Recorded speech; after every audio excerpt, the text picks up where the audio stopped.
Assalamualaikum warahmatullahi wabarakatuh. Waalaikumsalam Waalaikumsalam warahmatullahi warahmatullahi wabarakatuh. wabarakatuh. Baiklah, anak-anak. Gimana kabar anak-anak hari ini? Baik, Alhamdulillah Ibu. baik. Nah, sebelum memulai pembelajaran, di sini kita berdoa dulu ya. Siapa yang ingin memimpin doa?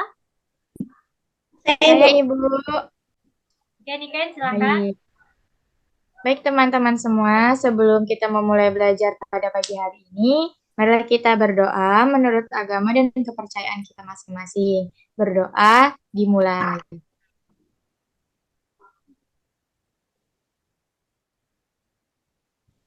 Berdoa selesai. Baiklah. Sebelumnya Ibu akan mengabsen kalian satu persatu. Aziza Maharani, Hadir Ibu. Emma Nur Amalia, Hadir Ibu. Niken Ananda, Hadir Ibu. Jalia Dwita, Hadir Ibu. Aulia Yunita Rosanti. Hadir Bu. Baiklah, berarti ini semuanya hadir ya. Di sini Ibu akan menerangkan pelajaran kita, yaitu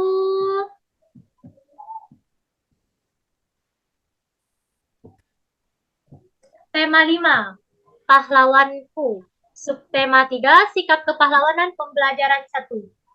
Oke, di sini dengan tujuan pembelajarannya, yang pertama, siswa mampu menyebutkan informasi tentang sikap kepahlawanan dari pahlawan nasional yang sudah diketahui dan yang ingin diketahui lebih lanjut dengan benar. 2. Siswa mampu mempresentasikannya melalui bahasa lisan dan tulisan. Yang ketiga, siswa mampu mengidentifikasi sikap kepahlawanan yang dimilikinya dengan benar. Yang keempat, siswa mampu mengomunikasikan sikap kepahlawanan yang dimiliki oleh Patimura dan yang dimiliki oleh raja-raja pada masa kerajaan Islam, serta pengaruhnya pada sikap masyarakat di sekitar dan mendukung. Siswa mampu menyimpulkan sifat-sifat cahaya dan hubungannya dengan penglihatan dengan benar. Yang keenam, siswa mampu menulis laporan tentang sifat cahaya dan hubungannya dengan penglihatan dengan rinci dan benar. Nah, kita lanjut masuk ke materi. Nih, Indonesia mempunyai pahlawan-pahlawan nasional yang berjuang untuk merebut dan mempertahankan kemerdekaan. Siapa sajakah mereka? Nah, apa kalian yang tahu? Dan apa yang telah mereka perjuangkan? Sikap kepahlawanan seperti apa yang mereka miliki? Nah, di sini silakan kalian memperhatikan. Ibu memberi kalian waktu 5 menit untuk mengamati gambar di depan. Apakah sudah? Sudah Ibu. Oke, ini untuk Aziza. Cutnya di sini berasal dari mana? Dari Aceh Ibu. Baik, Jalia, Pangeran Antasari. Berasal dari mana? Berasal dari Banjarmasin, Kalimantan Selatan. Baik. Untuk Niken Ananda, Kapten Patimura, berasal dari mana? Kapten Patimura berasal dari Maluku, Ibu. Baik, untuk Aulia Yunita, Sisingamaraja, berasal dari mana? Sumatera Utara, Bu. Baik, ini untuk Emma. Dewi Sartika, berasal dari mana? Dari Jawa Barat Ibu. Baiklah, nih. Siapa tahu Pangeran Diponegoro berasal dari mana? Dari Yogyakarta Ibu. Selanjutnya Silas Pabare dari Papua. Baik. Di sini Ibu ingin kalian membaca Kapten Patimura. Siapa yang ingin membaca nih? Yang pertama, Ibu. siapa?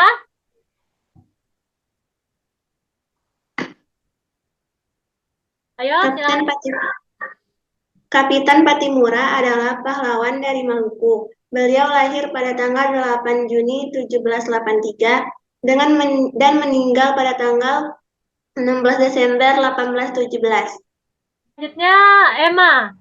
Patimura bangkit memimpin rakyat Maluku melawan kekejaman Belanda. pihak Belanda menguasai perdagangan rempah-rempah di seluruh Kepulauan Maluku. Rakyat diharuskan menjual hasil pertaniannya dengan sangat murah dan bahkan harus menyerahkan beberapa bahan pangan kepada Belanda. Selanjutnya, Niken. Pada tahun 1817, perlawanan rakyat Maluku yang dipimpin oleh Patimura berhasil merebut benteng Dorstad di Saparua. Perlawanan Patimura meluas ke Ambon, Seram, dan tempat-tempat lainnya. Terakhir, Jalia. Setelah berulang kali kalah melawan pasukan Patimura, Belanda akhirnya meminta bantuan pasukan dari Jakarta. Keadaan menjadi berbalik, Belanda makin kuat dan rakyat Maluku terdesak. Akhirnya Patimura tertangkap Belanda pada tanggal 16 Desember 1817. Patimura menjalani hukuman mati di tiang gantungan. Nah, baiklah.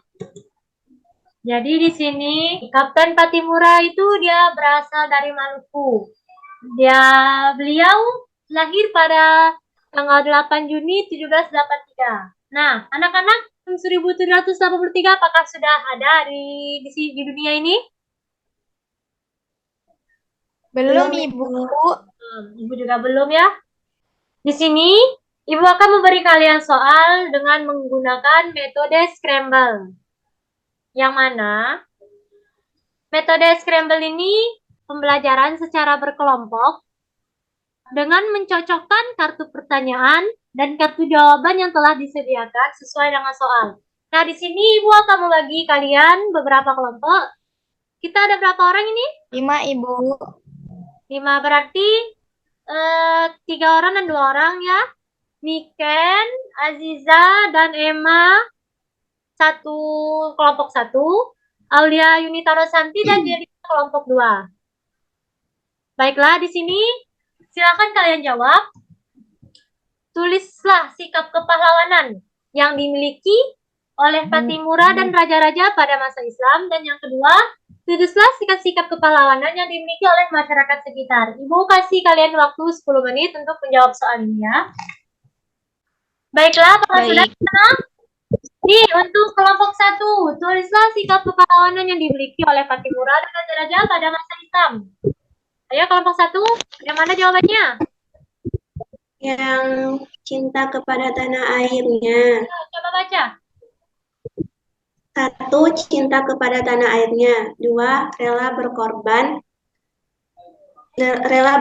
harta dan nyawa demi untuk mempertahankan tanah airnya. 3. Mementingkan kepentingan bersama daripada kepentingan pribadi. 4. Gagah berani dalam melawan penjajahan. 5. Tekad kuat dan tidak gentar dalam mengusir penjajah. 6. Benci pada penjajah, kezaliman, dan kesewenang-wenangan. Nah, benar. Untuk kelompok 2, tuliskan sikap-sikap kepahlawanan yang dimiliki oleh masyarakat sekitar. Aulia, silakan jawab. Jawabannya, membantu tanpa pamrih dan ikhlas, berani membela kebenaran dan keadilan, rela berkorban untuk kepentingan bangsa dan negara, jujur dan bertanggung jawab. Nah, baiklah. Itu yang kita pelajari ialah dari metode scramble. Selanjutnya kita masuk ke pembelajaran. Nih, siapa yang ingin membaca mobil Bung Tomo? Saya, Ibu. Baik, Niken. Mobil Bung Tomo, merek mobil Opel Kapitan, tahun pembuatan 1956, nomor mesin K25L55 sampai 23585K, buatan Jerman. Perjuangan Bung Tomo turut membakar semangat pemuda Indonesia untuk berjuang. Karena itulah beliau pantas dijuluki pahlawan nasional. Untuk mengenang jasa Bung Tomo, ada beberapa barang milik Bung Tomo yang disimpan di Tugu Pahlawan Surabaya. Salah satu peninggalan Bung Tomo adalah mobil. Nah, mobil Bung Tomo berjenis Opel Kapitan. Mobil itu berwarna hitam dan menjadi koleksi Museum Tugu Pahlawan di Surabaya. Terima kasih, demikian. Di sini, apa yang membedakan mobil Bung Tomo dengan mobil yang sekarang? Spionnya, Ibu. Baik. Jadi salah satu bagian mobil yang berbeda Spion, ialah Ibu. kaca spion. Nah, kaca ini bisa menghasilkan bayangan yang lebih kecil dari ukuran benda sebenarnya. Nah, tahukah kalian apa saja sifat cermin? Di sini Ibu akan menampilkan sebuah video. Silakan kalian perhatikan video yang Ibu lampirkan ini, sifat bayangan pada cermin. Di video kali ini, kita kembali belajar di kelas 4, tema 5, subtema 3, sifat bayangan pada cermin. Berdasarkan bentuk permukaannya, cermin dibedakan menjadi 3, yaitu cermin cembung, cermin cekung, dan cermin datar. Cermin cembung memiliki bidang pemantulan berbentuk cembung. Cermin cekung memiliki bidang pemantulan berbentuk cekung. Cermin datar memiliki bidang pemantulan berbentuk datar dan tidak melengkung. Bagian permukaan yang mengkilap dari cermin datar dapat memantulkan cahaya. Bayangan yang terbentuk oleh ketiga cermin tersebut berbeda-beda. Berikut sifat bayangan dari ketiga cermin tersebut. Pertama, cermin cekung. Bayangan yang terbentuk dari cermin cekung yaitu ukuran bayangan lebih kecil dari ukuran benda. Posisi bayangan yang terlihat pada cermin cekung yaitu terbalik. Cermin cekung berfungsi untuk memfokuskan cahaya sampai jarak jauh. Cermin cekung biasanya digunakan pada lampu mobil dan lampu senter. Kedua, cermin cembung. Bayangan yang terbentuk dari cermin cembung yaitu ukuran bayangan lebih kecil dari ukuran benda. Posisi bayangan yang terlihat dari cermin cembung yaitu tegak. Cermin cembung biasanya digunakan pada kaca spion kendaraan dan kaca spion di tikungan jalan. Yang ketiga, cermin datar. Bayangan yang terbentuk dari cermin datar yaitu ukuran bayangan sama besar dengan ukuran benda. Posisi bayangan pada cermin datar yaitu tegak. Bayangan yang dihasilkan berlawanan dengan benda asli. Misalnya, bagian kanan benda terlihat berada di sebelah kiri pada bayangan cermin. Cermin datar biasanya digunakan sebagai cermin rias. Sebagai bahan percobaan, kita bisa menggunakan sendok dan cermin rias yang ada di rumah untuk mengetahui sifat bayangan pada cermin. Misalnya, saat kita bercermin pada bagian cekung sendok, wajah kita terlihat lebih kecil dan posisi bayangan kita terbalik. Saat bercermin pada bagian cembung sendok, wajah kita terlihat lebih kecil dan posisi bayangan tegak. Saat bercermin pada cermin rias, wajah kita terlihat tegak dengan ukuran seperti aslinya. Anggota tubuh sebelah kanan terlihat seperti anggota tubuh sebelah kiri saat kita bercermin. Nah, baiklah. Setelah kalian melihat video tadi, siapa di sini yang bisa menyimpulkan pembelajaran kita dari awal hingga akhir? Saya, Ibu. Nah, ayo silakan Ikan. Baik, menurut saya kesimpulan pembelajaran kita hari ini yang dapat kita pelajari adalah yang pertama itu nama-nama pahlawan kemerdekaan Indonesia beserta sifatnya. Lalu kita juga belajar mengenai perbedaan sifat macam-macam cermin dan kita juga belajar tentang sifat-sifat para pahlawan yang ada di Indonesia. Gitu, Ibu. Baiklah. Cukup sekian pembelajaran kita pada hari ini. Selanjutnya akan dilanjutkan pada minggu yang akan datang. Mengakhiri pembelajaran hari ini, siapa yang ingin memimpin doa? Baiklah, Aziza, silakan memimpin doa. Baiklah teman-teman, untuk mengakhiri pembelajaran kita pada hari ini, ada baiknya kita berdoa terlebih dahulu. Berdoa dimulai.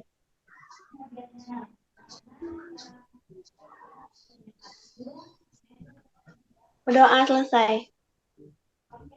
Baiklah, cukup sekian pembelajaran hari ini. Sampai ketemu minggu depan. Wassalamualaikum warahmatullahi wabarakatuh. Waalaikumsalam warahmatullahi wabarakatuh.